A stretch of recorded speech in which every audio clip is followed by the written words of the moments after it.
Hello folks! Firstly, I really want to thank you all for the views on the previous video, cause holy shit. So thank you and sit back, because here comes a review about a film that you sent me. But before I start talking about Indiana Jones, let me talk about old movies. Well, you gotta admit, the Adventures of Indy aren't really young, are they? Now, I listed 3 groups of old films. The first group contains films that are old but really cool and will be cool 20 years from now. For example, Star Wars. Have you ever watched Star Wars like, holy shit, this film is like 40 years old? Yeah, me neither. The effects may be a bit old, but you don't even recognize them. The second group contains films that seem old too obviously. For example, Ghostbusters. It's a really good film, but when you watch that Satan dog, it's like when I'm trying to use Photoshop on my cows. The third group, which contains Indiana Jones 2, is about old movies, but you see they are old, but you don't give a shit. Like, the first Indiana Jones is like 36 years old, and maybe the bullets are a bit strange, but you don't give a shit.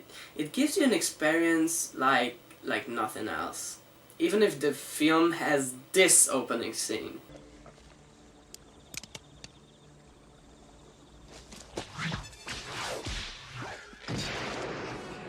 So let's talk about today's film, Indiana Jones and the Raiders of the Lost Ark.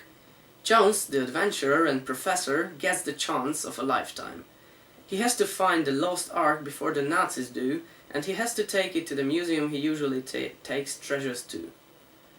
Because of the value and the reputation of the Ark, he accepts, and he gets the job done, so he starts searching for the treasure they believed was lost.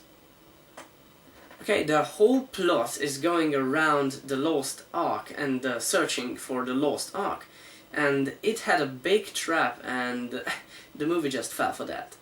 And that one trap is the movie became bloody obvious and expectable. The other thing, that the so-called Lost Ark is, well, is found pretty easily. I mean, Jones gets told where to go and what to do, and like in a week the Lost Ark is in the museum.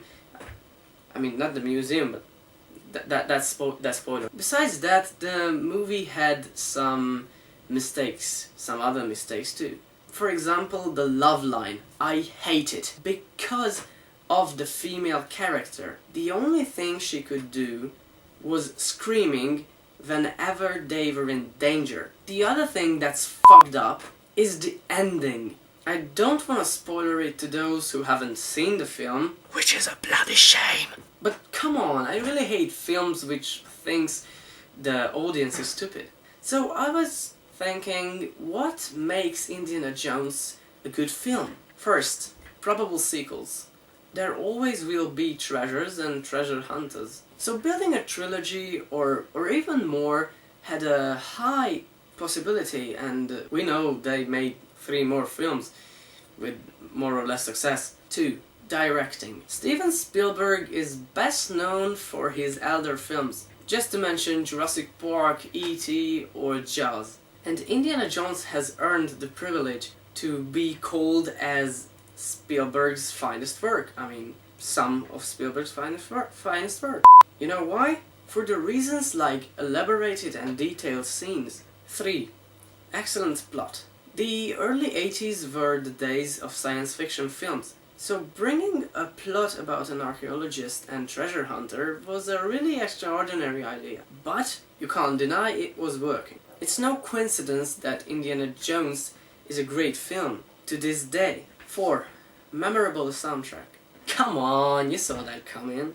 We should be thankful for John Williams, not just Indy's soundtrack, but he composed Star Wars' Jaws, not to mention E.T. or Jurassic Park, or even Saving Private Ryan, or later the Harry Potter franchise's first 3 films. Whenever we hear some of these songs or music, we have flashbacks about the certain film or certain scenes. 5. Harrison Ford.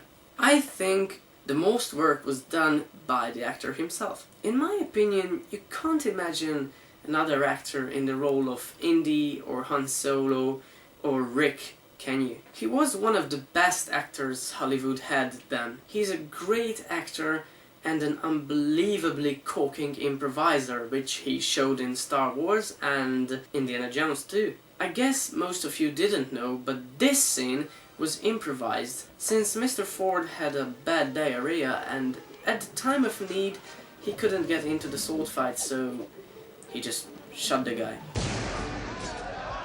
6. Indiana Jones as a character. Yes, the film needed an actor who could play Indiana Jones, but the actor Harrison Ford needed a good character to play.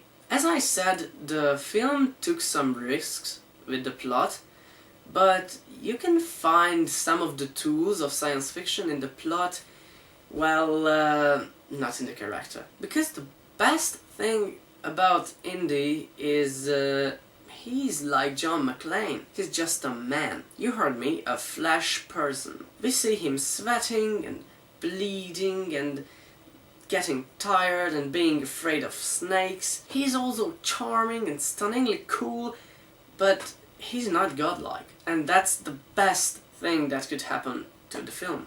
I recommend that classic beauty to all of you to see, at least once. Besides, I want to thank you if you watched this video. If you liked it, well, leave a like, of course. If you want to get information about news and new videos, please subscribe. I really don't mind. Feel free to comment its English title below. I'm pretty sure I'll have time for that too. Anyways, enjoy the rest of your days and see you next time.